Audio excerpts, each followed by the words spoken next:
Well, I actually dress up this way so that people will stare. Yeah. Really, and I love it. And I think I'm sending out a positive energy, and I never actually have a bad time. Mm-hmm. Some people might say something or scream something, but they actually are loving me, even if they say it's positive or negative. Mm-hmm. They actually, and if someone has a problem with it, the problem they have isn't with me. It's actually with what the me they see in themselves. Is Middle America ready for you? What do you think? You know what? Mid-America is ready for me, and they're gonna have to be ready for me if they're not ready or not. I mean, what I am is, I'm a result of a change that's happening. And if they don't get me, the change is still gonna happen with or without me. Learn how to love yourself, no matter what, and once you do love yourself, you don't have to be putting nobody else down, because you're not threatened by them, right? I mean, the only people who would ever be threatened by me is someone who doesn't really know themselves or doesn't know what's inside of themselves.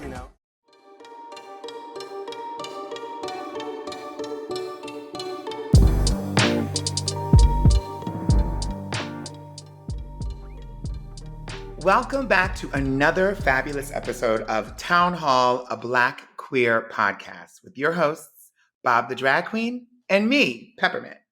Today we have part 2 of our very special episode on drag history. Now we will be furthering our journey through drag history, focusing on the incredible figures and moments that have shaped the drag community from the 70s to present day. Yes, Peppermint, that is absolutely correct. And we cannot wait to delve into the vibrant and groundbreaking stories that have made drag what it is today. Let's kick things off by listening to an iconic figure from the 1970s and 80s, Peppa LaBeija.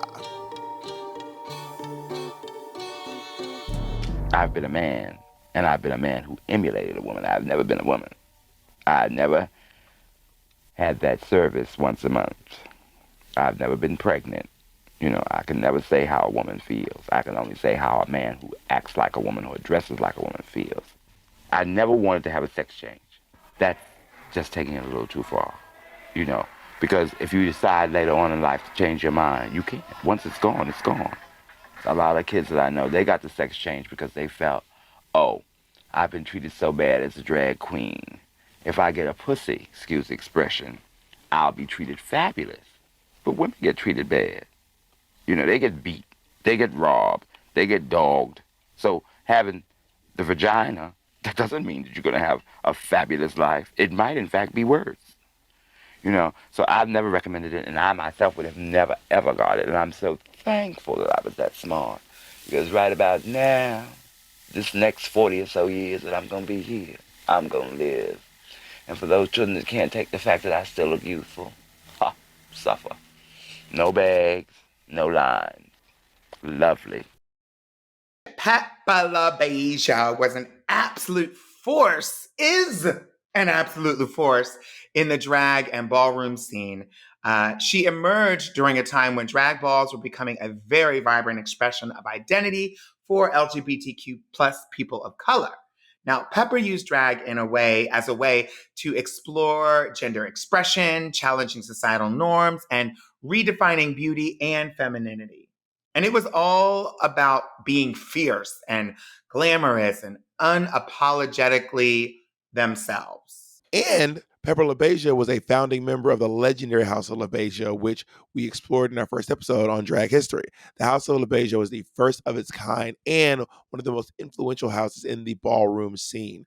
The house system provided a sense of community support and competition for LGBTQ plus individuals, especially Black and brown queens that faced the most marginalization. Through their participation, Pepper LaBeija showcased diverse expression of gender identity, shattering preconceived notions of celebrating fluidity. And we can't overlook Pepper's activism and advocacy for the LGBTQ plus community. They fought tirelessly for equality, creating safe spaces and combating discrimination.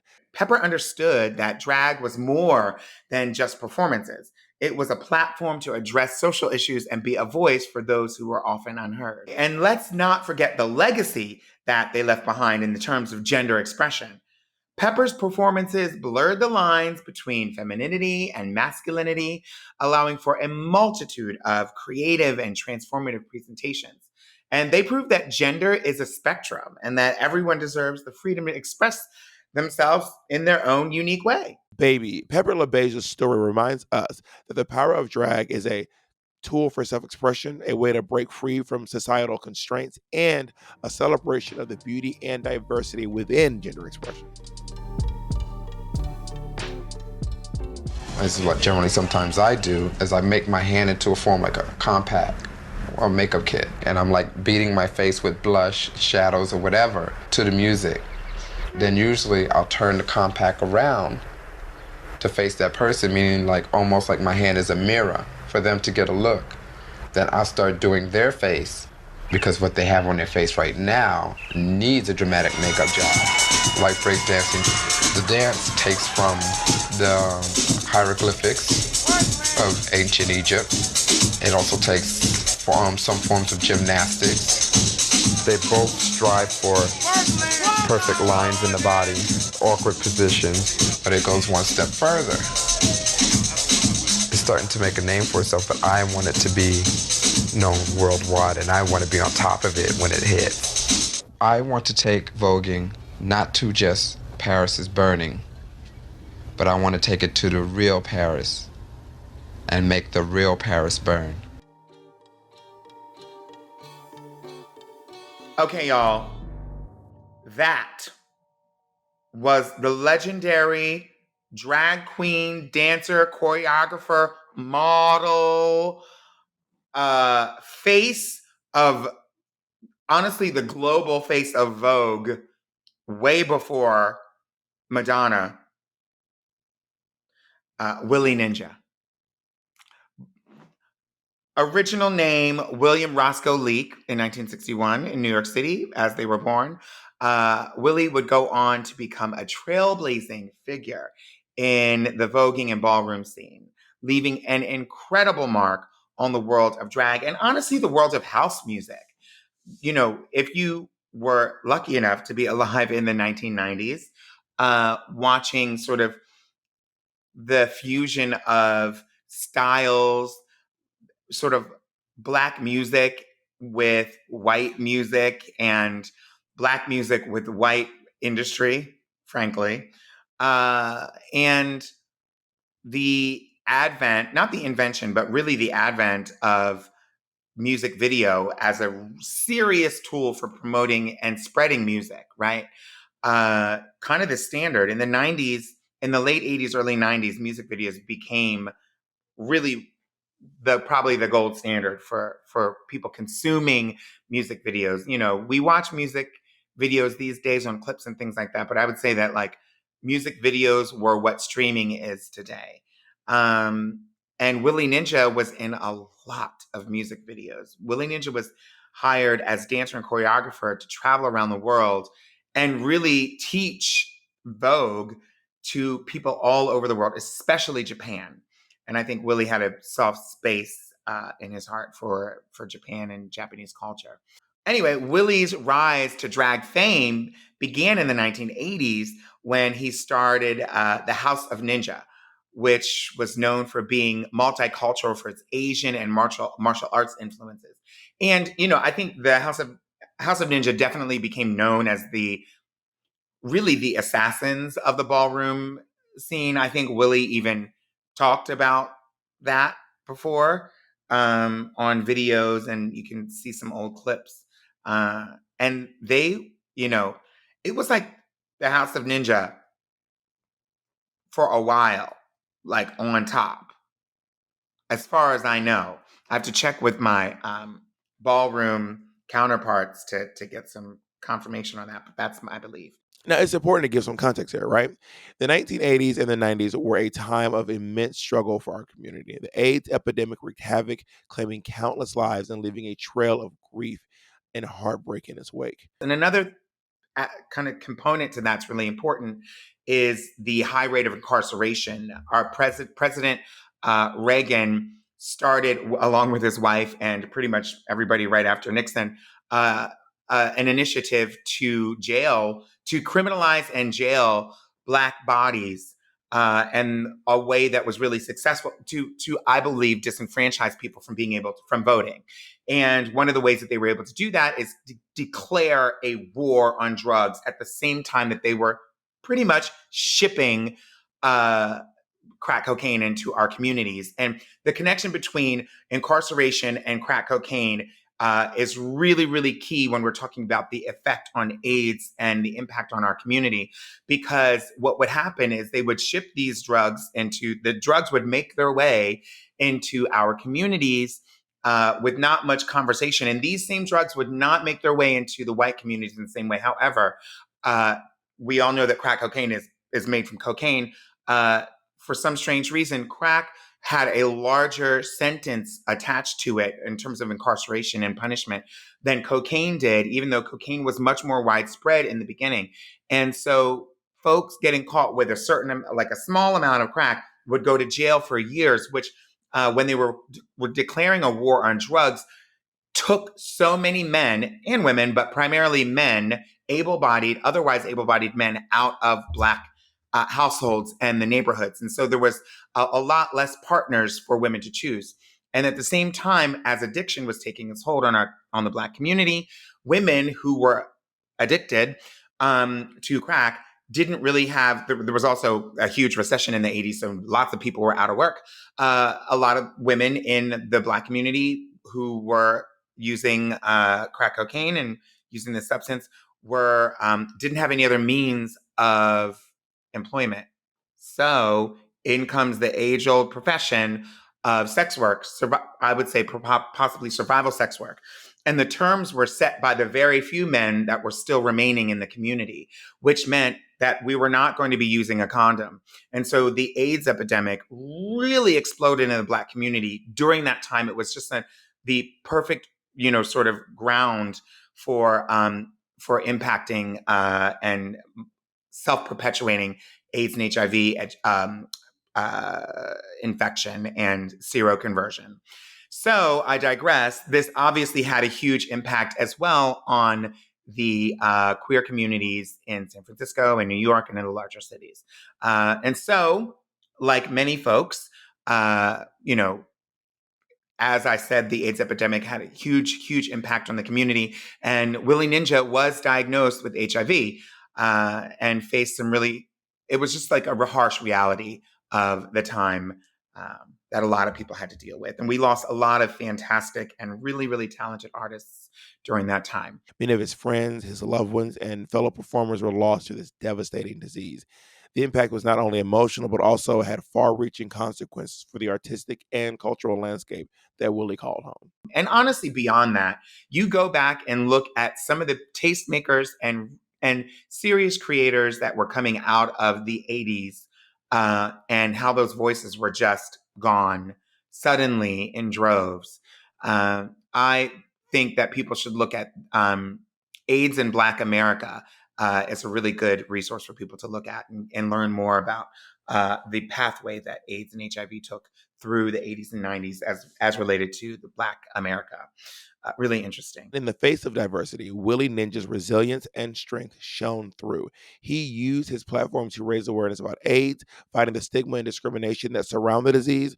Willie became an advocate for safe sex practices and urged his community to come together, support one another, and fight for access to proper health care and resources. Even as the AIDS crisis took its toll, Willie continued to dance, he continued to perform, and inspire others with his fierce fucking dance move. He refused to let fear or despair overshadow his love for the art of voguing and drag. See, Willie was known as the godfather of Vogue, right? And emerged as a prominent figure in the 1980s during the heyday of New York's ballroom culture. He discovered his love for dance at a young age and quickly honed his skills, blending classical ballet with the fierce poses and gestures of the Vogue style, right?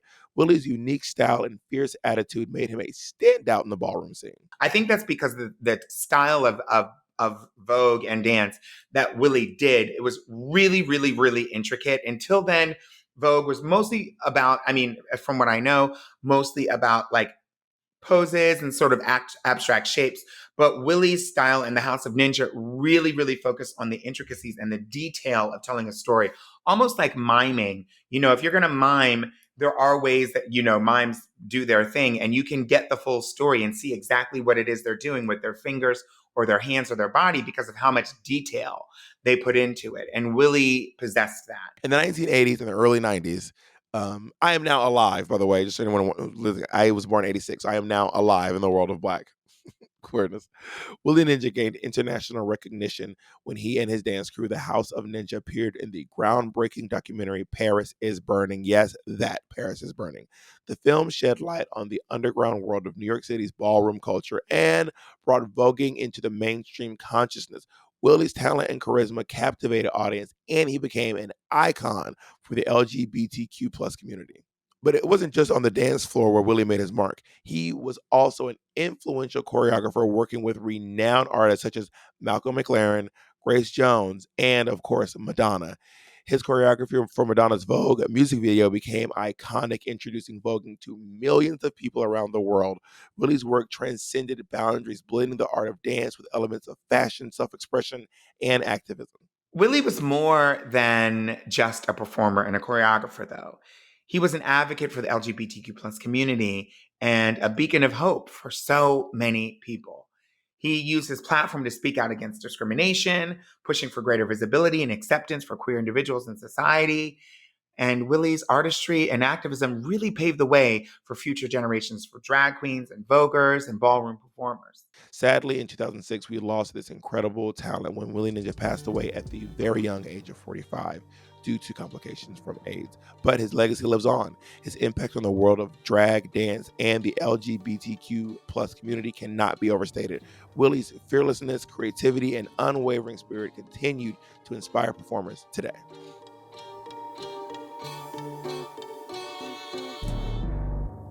Well, I actually dress up this way so that people will stare. Yeah. Really, and I love it. And I think I'm sending out a positive energy, and I never actually have a bad time. Mm-hmm. Some people might say something or scream something, but they actually are loving me, even if they say it positive or negative. Mm-hmm. They actually, and if someone has a problem with it, the problem they have isn't with me. It's actually with what the me they see in themselves. Is Middle America ready for you? What do you think? You know what?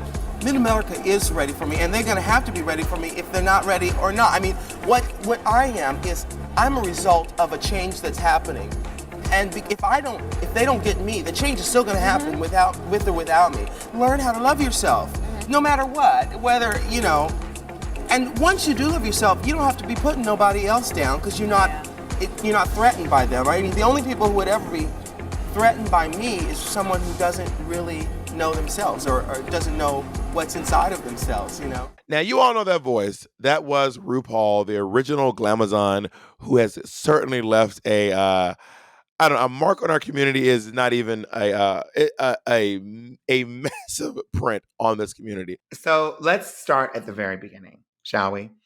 RuPaul Andre Charles was born on November 17th, 1960 in San Diego, California.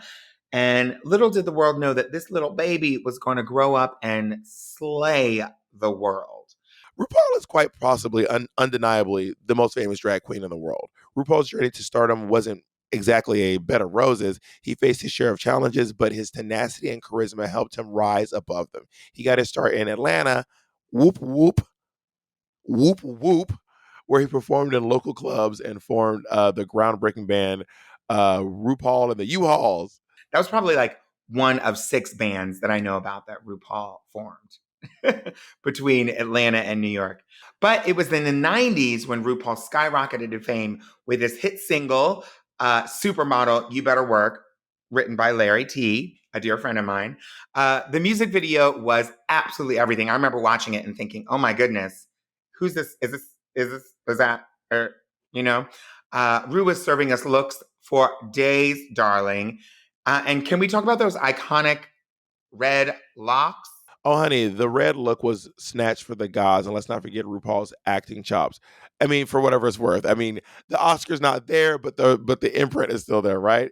He appeared in movies like To Wong Fu, Thanks for Everything, Julie Newmar, a staple from my childhood, alongside Wesley Snipes and Patrick Swayze and John Leguizamo, and was serving full-on face, glamour, and grace on the big screen. And let's not overlook his incredible contribution to reality TV, RuPaul's Drag Race. We cannot have a conversation about drag and not talk about probably one of the biggest things in the history of drag, RuPaul's Drag Race, and how it revolutionized the drag scene and brought our community into the mainstream. It's not just a show, it is a movement, baby. Before RuPaul's Drag Race, RuPaul had the RuPaul show on VH1, which I guess you could kind of consider reality TV. It's kind of like news program. It was a talk show. And that was groundbreaking because it came on in the late afternoon, which was like secondary primetime viewing for after school, probably like 3 or 4 o'clock. It was like that Oprah Winfrey time slot. And it was a major network that had this gay Black man up in drag interviewing top-notch celebrities. LaToya Jackson, for instance. Okay, just to name one of them. Little Kim. I mean, honestly, with lots of RuPaul had the divas on. Tyra Banks, all of them. Anyway, RuPaul's Drag Race we all know RuPaul's Drag Race, and it has given name to and a rise to so many talented queens, including the two of us, obviously. It's given us a platform to shine, and it has honestly educated the world about the art form of drag. RuPaul's fierce presence as the host and executive producer has been pivotal in making drag more accessible and celebrated worldwide. Like literally franchise by franchise, RuPaul's Drag Race or Drag Race on every continent, most of them.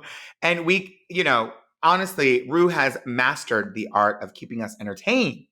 But let's also acknowledge his advocacy for the LGBTQ plus community. He's an outspoken activist and has used his platform to fight for equality. RuPaul has inspired countless queer individuals to embrace their uniqueness and be unapologetically themselves. His famous catchphrase, "If you can't love yourself, how in the hell are you going to love somebody else?" has become a mantra for self-acceptance. And RuPaul's Drag Race helped kickstart a surge in visibility and acceptance for queer artists. And that has allowed us to explore our artistry and share our stories on a much broader platform. I remember being on set for season 8 of RuPaul's Drag Race, and RuPaul low-key famously gets comfortable when he sits behind the desk. It's a whole thing. RuPaul wears sweatpants and slippers. Everyone knows this. Well, one day we were all just on stage waiting for getting our critiques, and they were like, "All right, lunch break." Sometimes the lunch break would happen right in the middle of your critiques.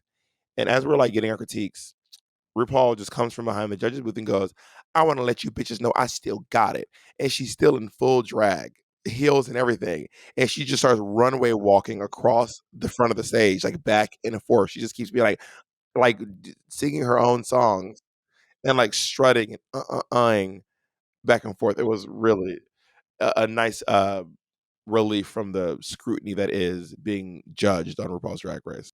Look, y'all, it's no secret. Our appearance on Drag Race has helped us tremendously. It has helped us improve our lives and get a much larger platform and audience, really allowing us to reach a global audience and bring more diversity and representation to the forefront. And it's really important that we continue pushing boundaries and ensuring that all voices are heard. And that's exactly what we're trying to do. Cue the next video.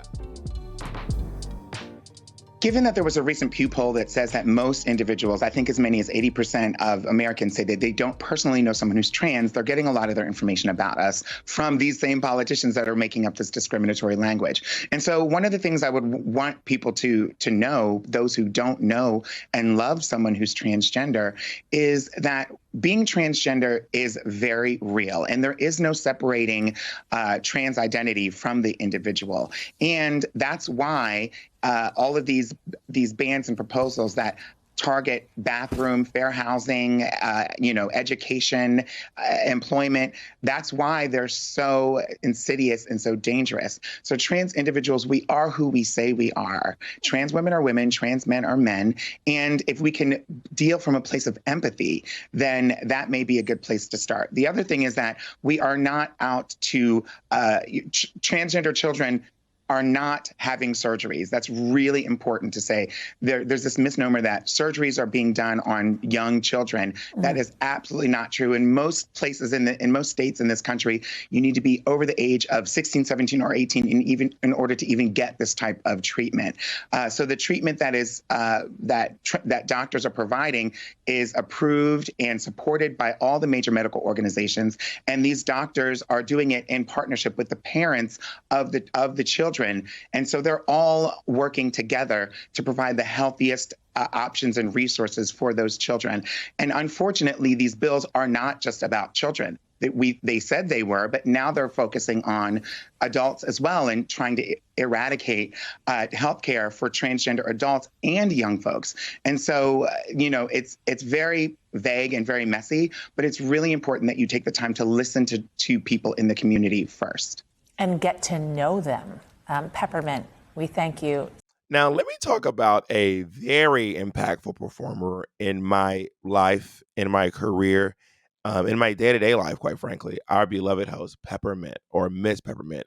She emerged as a force to be reckoned with in the world of drag. Hailing from Pennsylvania, Hershey, Pennsylvania, Peppermint began her drag journey in the art of drag, performing in local venues, but her talent could not be contained. Peppermint found her way to the vibrant drag scene in New York City as a theater student, like a student of dance and theater. And a lot of people in the scene started realizing there's this fierce new queen on the scene that everyone loves. And baby, her name is Miss Peppermint. Now, that's when a lot of New Yorkers fell in love with her, but the world fell in love with her at large in 2017 when she made waves as a contestant on the legendary reality TV show RuPaul's Drag Race in its 9th season.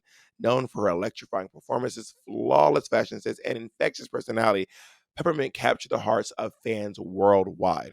Now, see, listen, the New Yorkers know Peppermint from a different time. In the 90s, Peppermint took the scene. She was this like theater kid on the scene, and everyone's like, who's this girl? She dances, she writes music, she's everything, all the way up through the to the 2000s, 2010s, the 2000 teens. She made a staple of being known for like working at basically every single club in New York City. And like that's barely an exaggeration. If you were working on the scene anywhere from the 90s to 2017, not only did you know Peppermint, but her impact on the scene had directly affected you positively, in my opinion. Now, the world at large found out about Peppermint in 2017 when she made waves as a contestant on the legendary reality TV show, obviously RuPaul's Drag Race. It was season 9, and she's known for her electrifying performances, her infectious personality, her bubbly smile, her beautiful face, like the legs for days, her sickening lip syncs. Peppermint captured the hearts of fans worldwide. Now, there's a long history of drag performers on RuPaul's Drag Race. They've been there for a while. Monica Beverly Hills, Kylie Sonique Love, so many people, and Peppermint was one of the first contestants on RuPaul's Drag Race to compete in this space as an openly transgender woman. A lot of people in New York City, we knew Peppermint as a trans woman, and her experience on RuPaul's Drag Race and talking to her fellow contestants, making sure they know her gender identity and who she is as a person, had an impact on so many people watching her live in her truth on this show, on the world stage of drag. Beyond her groundbreaking television appearances, Peppermint's influence extends far and wide. She has graced the stages of prestigious venues across the globe, captivating audiences with her mesmerizing performances and spreading her message of self-love and authenticity. From her powerful renditions of iconic songs to the fierce fashion choices, Peppermint's star power continues to shine brightly. Peppermint is also the first openly trans person to originate a role in a Broadway show. This is massive. She's literally Black history, and it does not stop there. She's a passionate activist, using her platform to advocate for LGBTQ plus rights and visibility. She has become an influential voice in the fights for transgender equality, breaking down barriers and challenging societal norms through her art and activism. Her courage and unwavering dedication to creating change has inspired countless of individuals around the world, and that includes me. I mean, I might be the biggest Peppermint fan in the whole wide goddamn world. If Peppermint has one fan, it is me. And if Peppermint has no fans, I am dead, which doesn't happen. That's not even a thing. In addition to her drag persona, Peppermint has also made a name for herself as a talented actress and a singer. She appeared in various theater productions, including the Broadway hit musical Head Over Heels, where she made history as the first openly transgender person to create a principal role in a Broadway show, and can be seen currently in Transparent the Musical at the Mark Taper Forum in Los Angeles. She has been on shows like Pose. She has been, I could be here all day naming this woman's accolades. Peppermint's impact on the drag world and beyond cannot be overstated. With her unapologetic authenticity, fierce talent, and unwavering dedication to her community, she has become a true icon. Through her artistry and activism, she has shattered stereotypes and opened doors for future generations of drag performers. So, dear listeners, let's give Peppermint her flowers, a true queen who continues to leave an indelible mark on the world and this podcast, and on me, one fabulous step at a time. My journey into activism was centered around this group I used to be a part of called Drag Queen Weddings for Equality, which led me to this other group called Queer Rising. We used to do these demonstrations. We used to do these demonstrations in Times Square every Saturday about disparities in the queer community and the straight community. And we would do these full conversations and demonstrations and hand out paperwork. And then I started moving into slightly more radical forms of activism with getting arrested and blocking traffic. And so that was my beginnings with activism. Now, that was, of course, none other than our daring and darling co-host, my partner in crime, sometimes literally, of course, Bob the Drag Queen. Now, born on June 22nd, just last month, 1986, God, such a baby, and raised primarily in Georgia, Bob the Drag Queen quickly rose to fame after winning the 8th season of RuPaul's Drag Race. But let's rewind a little bit and uncover the magic behind the legend. Bob's journey into the world of drag started in New York City, where he honed his craft, making waves in the vibrant nightlife scene. I was there, I know. As a performer and as a stand-up, Bob's razor-sharp wit, comedic timing, unapologetic activism set him apart from all of the rest. And, I think Bob continues to be a leader in that way and inspire people because Bob is so unique, if I say so myself. But it wasn't just talent that propelled Bob to stardom. It was also his infectious personality and fearless pursuit of self-expression. Now, beyond the glitz and glamour, Bob the Drag Queen has become an emblem of advocacy and empowerment and pro-Blackness. Pro-Blackness throughout his career. He has used his platform to shed light on important issues, including LGBTQ plus rights, racial justice, HIV/AIDS awareness. I think, Bob's activism really started for me when witnessing Bob get arrested every single week when they were doing drag queen weddings in Times Square as a way to protest in favor of marriage equality, which had not yet been passed at that time. And Bob's a special one.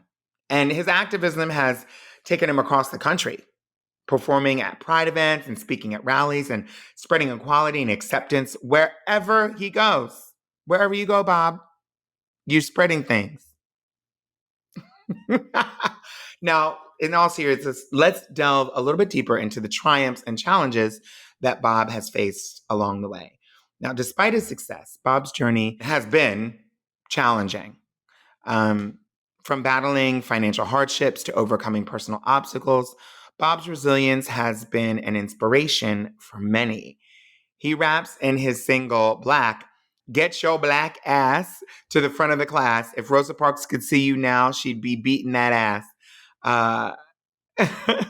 And to the front of the class, Bob the Drag Queen has risen. I mean, Bob is one of the premier drag entertainers in this country, for sure. Oh, I just cracked my neck. Bob's story certainly teaches me that through determination and self-belief, we can conquer any adversity. And as an artist, Bob continues to push boundaries to redefine drag and inspire countless performers worldwide. Okay? His charisma, uniqueness, nerve, and talent solidified his place among the drag elite. Like on day one. I knew there was something special about Bob when Bob came to my show and performed. You know, special one there. No, but wait, all of that, but wait, there's more. In addition to his drag career, Bob has ventured into acting, music, comedy, and podcasting. In addition to all of that, and co-creating and co-hosting this podcast, his hilarious and thought-provoking podcast, Sibling Rivalry, co-hosted with fellow Drag Race alum and my niece, Monet Exchange, has garnered a massive following and earned him even more adoration from fans. And his profile is just bound to rise even higher, pretty much as high as you can get, with his next project with the living legend herself, the absolute icon, Miss Madonna. I don't know why I say Miss Madonna, just Madonna. And he's going to be hosting her upcoming tour, Celebration Tour. So if I were you, I would get tickets. But you probably can't because they're sold out, mostly. I don't know if they're sold out, but they nearly are. All my friends got them. So go see Bob on tour and just heckle that bitch. Let's take a moment, though, to celebrate the impact that Bob the Drag Queen has had on the world. From the stages of Drag Race to the hearts of fans worldwide and to this podcast, this very podcast. His infectious energy and unapologetic authenticity continue to inspire a generation. Now, this is a segment that we're calling Queen on Queen. I had this idea a while back. I thought to myself, I wonder who's the first drag queen I met that I remember her name. And then I'm like, well, who's the first drag queen she met? And who's the first drag queen she met? And like, how far back can we go? And it's just really interesting to me. So let's go into this segment that we're calling Queen on Queen. Blackie-O is a drag performer based in New York City. And, you know, I met her years ago outside of a bar called Lavish Lounge in Queens that no longer exists, which I find myself saying a lot these days when I talk about places in New York City. I'm like, they no longer exist. That's how you know a New Yorker. When they're like, this place used to be Starbucks used to be a mom and pop shop. It's giving that, right? But there was a bar called Lavish Lounge, and I just Googled it online, and I found out that it was like a 20-minute walk from me. I lived in Long Island City at the time. And I walked over to this bar to see this competition. And there was this queen standing outside having a cigarette. I think she's having a cigarette. I feel like I remember her having a cigarette. At least that's the image in my head. And inside there were queens like doing karaoke or hosting karaoke or like maybe doing like a drag show or something. And I met her and I was like, hey, is this the drag show? Oh, look, obviously, right? And she was like, yeah, this is the drag show. And I was like talking to her and asking her who she is. And she said, my name is Blackie-O. And that's the first drag queen I ever met in person, like spoke to one-on-one, actually having a conversation with. And then I came back to the bar in drag. And by the way, I wasn't working. I just came back in drag and was like, I've basically was like, I've chosen a drag name. My name is Kitten with a Whip. And I'm like a new queen on the scene. And I remember we were outside with this whip. I used to carry this whip everywhere. And I was like, I learned how to crack a whip. And me and Blackie-O were in the street in Woodside, Queens, or I don't know where I think it's probably in Astoria. It's technically in Astoria. In Astoria, in the middle of the street, in the middle of the night, cracking this whip, laughing and back and forth, having fun. And then she just became a friend of mine over the years. Like I feel lucky that I got to actually, get to know her throughout the years. First time I met Bob, the drag queen, she was Kitten with a Whip. And by this time, I had become a drag queen myself, and I was hosting a karaoke night. But mine was in Lavish Lounge in Queens, Actoria, which we used to call Astoria back in the day, because that was kind of where everybody settled. It was cheap rent at the time, and you could get a little, waiting job and audition for Broadway and all that. So it was a cute night. It was lit, and we'd have like a bunch of people who were really great singers coming in, and Bob would come in and be dressed all in black and have a whip attached to a belt. And I just thought, I didn't know the reference to Anne Margaret, which I think is where she got it from. I didn't know the reference to Anne Margaret with the kitten with the whip thing. I just was like, okay, it was a Catwoman reference, I thought, or whatever. But it was the irony that this black drag queen had a whip was not lost on me. And I was like fascinated by this bitch. I was like, okay, like, do you know how to crack it? And sure enough, she did. And she, took me outside and taught me how to crack a whip. And that was the first time I met Bob. And, I have had so much fun with her every time I get to see her. It's kind of, few and far between the times that we get to spend together, but she's a great queen. So the first time I met Peppermint, she was going by the name Peppermint's Gummy Bear. She wasn't just Peppermint yet. She wasn't, that Cher level of famous, but now she's just Peppermint, and we love to see it. And she was hosting a karaoke at Excess Lounge, and I was the cocktail waiter for it. And when Peppermint hosted karaoke, it was magic. Like, the stage was like a group of egg crates with a plywood floor, and she made it seem like she was in concert. It was stunning. And you knew watching her, she just has it, And after working there for a while, the owner, Tony Giuliano, asked if I wanted to substitute DJ for Peppermint, because I think TJ the DJ, who DJ'd for her every Wednesday, was going out of town or something. And I was like, yeah, absolutely. I'd love to do that. And, I was like, this is going to be great. I'd be working with Peppermint or whatever. And at the time, I thought DJing was just, putting in the numbers into the machine that correspond to the song that the person wanted to sing. And you hit the triangular button when you want to start the music, and you hit the square button when you want to stop the music. And pretty quickly, I learned it was much more than that. Like, technical-wise, Peppermint came back into the DJ booth and asked me, I think after the first person started singing, could I add a little more sweetener to one of the songs? And I was like, girl, we got sugar in the back. Like, what are you talking about? I had no idea what she was saying. She knew how to change the reverb on the song, how to slow songs down, change keys, all of that stuff. And I was just like, I'm not a sound engineer. Like, girl, I just, bring people drinks and get money.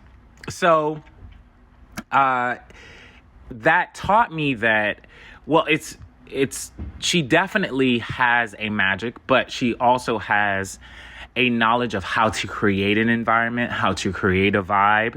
She would always come into the space with the energy that she wanted back, and that she ultimately got back, because it was contagious. Her energy is infectious. She really knows how to create a positive and happy environment, as well as being a stunning performer. So that's kind of how I was introduced to her. I knew Blackie out of drag because we worked at the same bar, and Blackie had not even thought of doing drag, or at least hadn't tried it until much later, probably a year or two.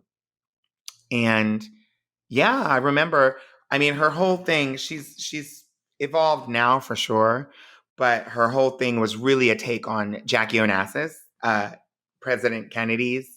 F. Kennedy's wife. And so she wore like the pillbox hat and like the whole look, like the whole suit, but she was like basically Jackie-O, but black version, Blackie-O. But even back then, that name was a little like, ooh, I think people, like white people, were afraid to say her name. That's my opinion. Except for the white guys that worked at the bar, and they'd be like, Blackie. And it was like, oh, wait, anyway. But Blackie is a dear friend and a wonderful performer and an absolute, like, very, like, a professional, absolute professional. So Blackie is amazing. That brings me to one of the first queens I met. Now, I don't know the very first queen I ever met.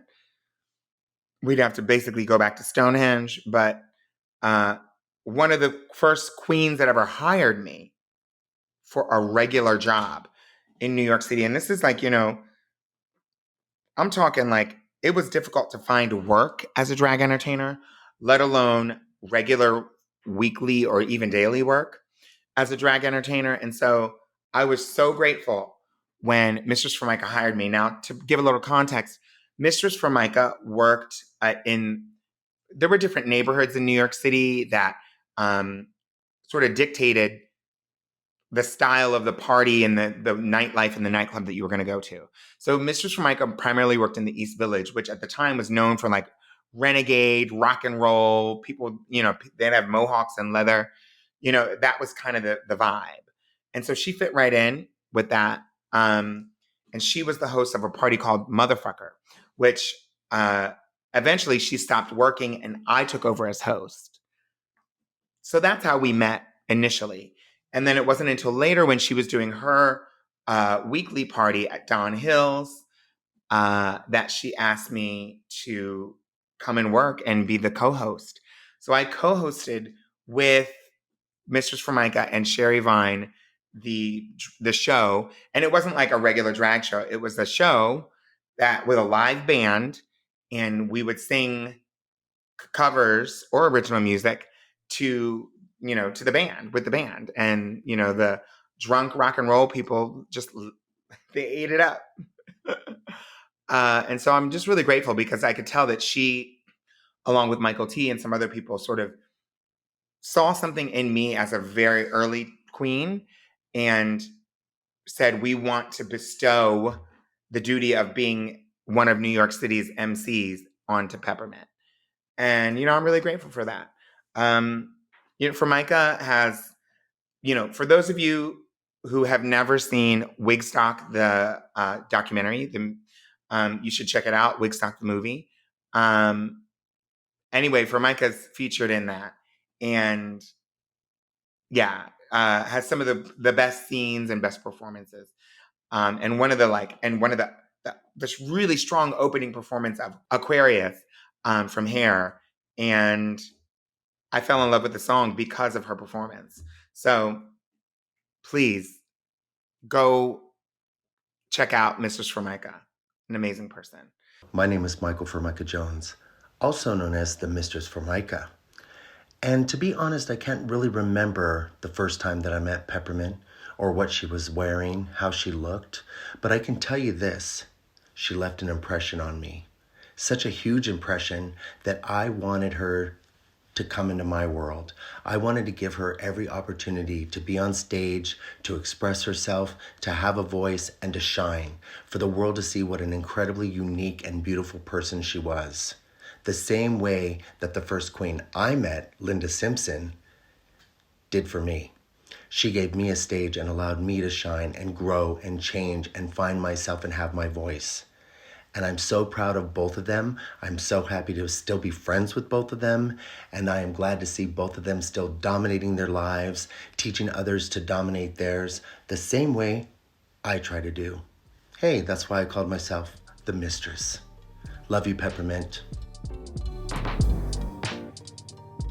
And that brings us to the end of this 2-part episode on drag history here at Town Hall, a Black queer podcast. We have covered so much ground in these 2 episodes, exploring the rich and diverse history of drag and its profound impact on Black and queer communities, from the ballroom culture to legendary performers we have celebrated resilience and artistry of drag throughout the ages. Now, absolutely, drag has always been a revolutionary act, a means of self-expression, and a platform for challenging societal norms. And in our Black queer community, it holds an even more significant place, giving a voice to the marginalized and empowering individuals to embrace their true selves. Now, we have heard some incredible stories about drag performers who paved the way for all of us today. They fought against discrimination and prejudice, pushing boundaries and demanding recognition for their art.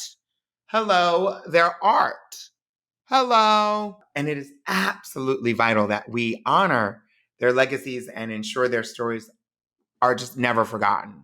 That's right, baby. We want to extend our deepest gratitude to all the trailblazers, the performers, the activists, and the unsung heroes who have shaped the world of drag. Your contributions have brought us to where we are today. And we owe you a huge debt of gratitude. And to all of our listeners, thank you for joining us on this journey through drag history. And we didn't even scratch the surface, but we did as much as we could. And we hope that you've gained a deeper appreciation for the art form and the incredible individuals who continue to make drag such a vibrant and essential part of our culture. Remember, drag is not just about glitz and glamour. It's also about resilience, resistance, and the power to create change. So let's support all drag artists.